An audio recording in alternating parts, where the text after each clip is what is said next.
तो दोस्तों हमारे एक न्यू सब्सक्राइबर मित्र हैं, उन्होंने मेरे एक पुराने वीडियो पे कमेंट करा था कि सर फुट मूवमेंट्स हमें समझ में नहीं आ रहा है, कैसे हम करें, क्लच कैसे इस्तेमाल करें, ब्रेक और एक्सीलेटर और क्लच तीनों का कॉम्बिनेशन हम कैसे इस्तेमाल करें, गियर चेंज करते समय कैसे हम टेक्निक यूज करें ताकि हमें कंफ्यूजन ना हो कि हम किस गियर में चल रहे हैं। बहुत सारी चीज़ों का उन्होंने कमेंट में बहुत लंबा डिस्क्रिप्शन दिया था कि हमें ये सारी चीज़ें हो रही। तो बेसिकली उनका क्वेश्चन यही है कि फुट मूवमेंट किस तरह से ऑपरेट होंगे। तो इस वीडियो को हम दो पार्ट में डिवाइड करेंगे।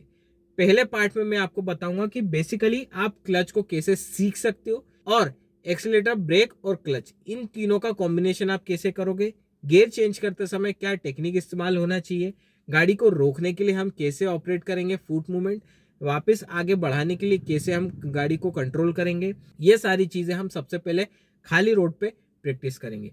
ये सारी प्रैक्टिस होने के बाद सेकेंड पार्ट में हम जाएंगे ट्रैफिक में, हल्के फुल्के ट्रैफिक में। वहां पे इन सारी चीजों को कंबाइन करके, मतलब कि होता है ना कि आप शुरुआत में बैठे हो गाड़ी में, पहला दूसरा तीसरा दिन या सातवां दिन है, आप पहले क्लच, ब्रेक और एक्सीलेटर को समझते हो, फिर लेकिन जब आप ट्रैफिक में निकलते हो ना तो आपको सारी चीजें एक साथ करना है। क्लच भी संभालना है, गियर भी ऑपरेट करना है, ब्रेक भी लगाना है, एक्सीलरेशन भी करना है, स्टीयरिंग को भी ऑपरेट करना है, आगे पीछे गाड़ी वालों को भी देखना है। ये सारी चीजें हम कैसे करेंगे, तो वो वाला हम सेकेंड पार्ट में कवर करेंगे। ये part 1 basic, second part 2 advance level का, ठीक है। तो दोनों ही वीडियोस बहुत इंपॉर्टेंट है दोस्तों, 2 वीडियो की सीरीज रहने वाली है। आप ये दोनों वीडियो अच्छे से समझ लेना तो आपको ट्रैफिक में कोई दिक्कत नहीं आएगी। आपको कभी कभी ऐसा लगता होगा कि यार भाई साथ में मेरे कोई होना चाहिए, तो ये वीडियो देख करके वो सॉल्यूशन भी आपको मिल जाएगा। जरूरी नहीं है कोई साथ में हो, हाँ शुरुआत के 5-6 दिन कोई ऐसा व्यक्ति हो जो लाइसेंस वाला हो और अच्छे से गाड़ी चला सकता हो। उसके बाद धीरे धीरे आपको कभी ना कभी तो निकलना ही पड़ेगा, तो क्यों 15 दिन 20 दिन बाद, 5 दिन बाद क्यों नहीं। तो ये वीडियो देखो, इसकी प्रैक्टिस करो और बहुत जल्दी आप ट्रैफिक में आराम से अपनी गाड़ी चला लोगे। तो चलिए दोस्तों वीडियो स्टार्ट करते हैं। तो दोस्तों सबसे पहले जैसा कि मैंने आपको बताया बेसिक वीडियो रहने वाला है, उसके बाद हम एडवांस लेवल पे जाएंगे। तो यहाँ पे आपको 3 पेडल दिख रहे हैं, ठीक है। ये होता है एक्सीलेटर, देख सकते हो रेस बढ़ रही है। ये दूसरा है ब्रेक, इससे गाड़ी रुकती है। और तीसरा है क्लच। जैसा कि आपने नोटिस किया होगा, मैंने एक्सीलेटर और ब्रेक राइट वाले फुट से ऑपरेट करे, वहीं क्लच को मैं लेफ्ट वाले से ऑपरेट कर रहा हूँ, देख सकते हो। तो सबसे पहला खेल होता है अपने क्लच का, ठीक है।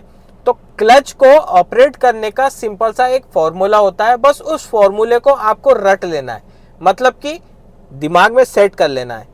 थ्योरी की बात नहीं कर रहा हूं मैं, प्रैक्टिकल की बात कर रहा हूं। आपके पैरों की मसल मेमोरी इतनी स्ट्रांग हो जाए कि आप याद रखो कि आपका क्लच कैसे ऑपरेट होगा, क्योंकि उसमें पूरा खेल होता है आपके टाइमिंग का। सबसे पहली चीज तो आप ये समझ लो क्लच को प्रेस कैसे करना है, फिर हम एक्सीलेटर और ब्रेक की तरफ भी चलेंगे। सबसे पहले क्योंकि होता है क्लच का ही कॉम्बिनेशन समझना। जितनी जल्दी आप क्लच को समझ जाओगे उतनी जल्दी आप ट्रैफिक में निकल पाओगे, ठीक है। तो क्लच को ऑपरेट करना किस तरह से है, ये जैसे आप देख सकते हो मैंने क्लच प्रेस कर दिया। रिलीज करना आप देख सकते हो कैसे कर रहा हूं, मतलब कि पंजा पूरा का पूरा जाएगा और रिटर्न में एडी भी साथ में आएगी, फ्लोर से घिसटाती हुई, ठीक है। तो इसलिए आपको बोला जाता है कि मेट ज्यादा खुरदुरी नहीं होना चाहिए, नहीं तो वो क्लच को ऑपरेट करने में दिक्कत करती है। अब मैं आपको इससे एक चीज बताता हूं कि क्लच में बाइटिंग पॉइंट होता है जिससे आपकी गाड़ी आगे की ओर बढ़ती है, ठीक है। क्लच दबाया, फर्स्ट गियर लगाया, हैंड ब्रेक रिलीज नहीं करूंगा ताकि आपको समझ में आए बाइटिंग पॉइंट कहाँ है। ये देखो बाइटिंग पॉइंट यहाँ पे, मेरी गाड़ी पीछे से दबी और हल्की सी आगे बढ़ने की कोशिश करी। ये देखो साउंड चेंज होता है, ये देखो, ये देखो, ये क्लच हैंड ब्रेक कम कैपेसिटी से लगा हुआ है इसलिए आगे बढ़ने की कोशिश कर रही है। फिर से देखो, ये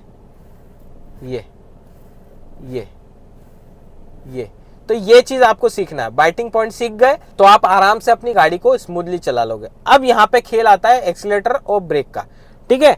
अब कई लोग बोलते हैं कि भाई हमसे नहीं ऑपरेट हो रहा है, बाइटिंग पॉइंट नहीं समझ पे आ रहा है, तो क्या होता है गाड़ी बंद हो जाती है। तो यहाँ पे घबराने की जरूरत नहीं है। आप एक पॉइंट ये करो, हल्की सी रेस दो, 1000-1100 के आसपास आरपीएम लेके जाओ, क्लच, बाइटिंग पॉइंट और ये देखो मेरी गाड़ी बढ़ गई, ठीक है।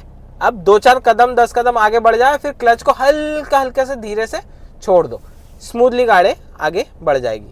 एक बार फिर से देख लो, क्लच दबाया, ब्रेक लगाया, ठीक है। हैंड ब्रेक रिलीज है, हल्का सा रेस, ये मोमेंटम आप इस्तेमाल करो, ये चीज हो गई, ठीक है। आप गाड़ी उठाना सीख गए मान लो, ये इस चीज की प्रैक्टिस करना पड़ेगा, 1 दिन 2 दिन आप आराम से कर लोगे, ठीक है। अब आती है सेकंड गियर की बात, ठीक है। सेकंड गियर में जाने के लिए आपको क्या करना है, आपको पहले क्लच दबाना है, एक्सीलेटर से पैर हटाना है, gear change, clutch biting point तक, हल्की सी रेस और क्लच उसके बाद मोमेंटम में पकड़ने के बाद रिलीज, ये चीज हो गई। अब दोस्तों यहाँ पे मैंने ये चीज करी, गियर चेंज में भी क्या प्रोसेस करा मैंने, क्लच पहले दबा दिया, गियर चेंज करा, एक्सीलेटर से पैर तो मैंने हटा ही दिया था, गियर क्लच रिलीज करा, बाइटिंग पॉइंट पे रेस देना चालू करी और क्लच को और रिलीज करता गया। अब ये चीज हो गई। अब मेरे को गाड़ी रोकनी है तो मैं क्या करूंगा, सेकेंड गियर में 20 से कम स्पीड है, क्लच पहले लूंगा और ये ब्रेक, ठीक है। अब यहाँ पे सडन ब्रेकिंग नहीं करनी है, नॉर्मल ब्रेकिंग करनी है। सडन ब्रेकिंग करोगे गाड़ी झटका लेकर के बंद हो जाएगी, क्योंकि क्लच आप अच्छे से ऑपरेट नहीं कर पाते हो, उस कंडीशन में दिक्कत आती है, आपकी गाड़ी झटके से बंद होती है। मैं एक बार और ये सारी प्रोसेस फिर से करके दिखाता हूँ, ठीक है। रेस, गाड़ी उठाई, ठीक है, थोड़ा 2-4 10 कदम मोमेंटम लिया, क्लच रिलीज, वापस से सेकंड गियर, देख सकते हो फुट मूवमेंट, ये ठीक है। अभी मैं आगे फिर गाड़ी रोकूंगा, मैं कैसे करूंगा वो देखना है। यहाँ मैं गाड़ी रोकता हूँ, ठीक है, 20 से नीचे है, आप क्लच दबाओ पहले, फिर ब्रेक धीरे धीरे अप्लाई करो, ये देखो स्मूथली गाड़ी रुक गई, टेंशन फ्री अपनी गाड़ी रुक गई, कोई दिक्कत नहीं हुई। बस इसकी आप प्रैक्टिस करो पहले दूसरे तीसरे दिन, जितनी ज्यादा इस चीज की आप प्रैक्टिस कर लोगे ना, तो आप भीड़ में आसानी से अपनी गाड़ी चला पाओगे। तो दोस्तों ये था पहला पार्ट, जिसमें बेसिक चीजें मैंने आपको बताई थी कि कैसे आप फुट मूवमेंट करोगे। मैं अभी सिर्फ फुट मूवमेंट की बात कर रहा हूं दोस्तों, गियर चेंजिंग और तीनों पेडल्स का कॉम्बिनेशन और थोड़ा बहुत टर्निंग वगैरह बहुत ईजी है, कोई दिक्कत नहीं है। आप लेकिन इन सारी चीजों को सीख करके, इनकी प्रैक्टिस करके आप ट्रैफिक में निकल सकते हो। अब नेक्स्ट पार्ट में हम बात करेंगे इन सारी चीजों को मिला करके हम भीड़ में कैसे चलेंगे। पूरा खेल आपके बाइटिंग पॉइंट और कॉम्बिनेशन का है, फुट मूवमेंट्स का। वहां पर आपको तगड़ा तरीके से क्लच ऑपरेट करना आना चाहिए। अगर ये चीज नहीं आ रही है तो ट्रैफिक में आपसे गाड़ी बार बार बंद होगी, झटका लेगी, ब्रेक लगाओगे सडन आपकी गाड़ी रुकेगी। तो ये चीज आपको नहीं करना। जो मैंने इस वीडियो में बताया ना, इसकी प्रैक्टिस करना, प्रैक्टिस करने के बाद फिर भीड़ में निकलना, हल्के फुल्के ट्रैफिक में। ऐसा नहीं बोल रहा हूँ कि बम्पर टू बम्पर ट्रैफिक में निकल जाओ, हल्के फुल्के ट्रैफिक में निकलना, ठीक है। अभी नेक्स्ट पार्ट में हम कवर करेंगे कि किस तरह से आप अपनी गाड़ी को भीड़ में चलाओगे, ये सारे कॉम्बिनेशन को ऑपरेट करते हुए। तो दोस्तों आज के वीडियो में इतना ही था, नेक्स्ट वीडियो बहुत जल्दी आएगा। तो चलिए दोस्तों मिलते हैं फिर नेक्स्ट वीडियो में।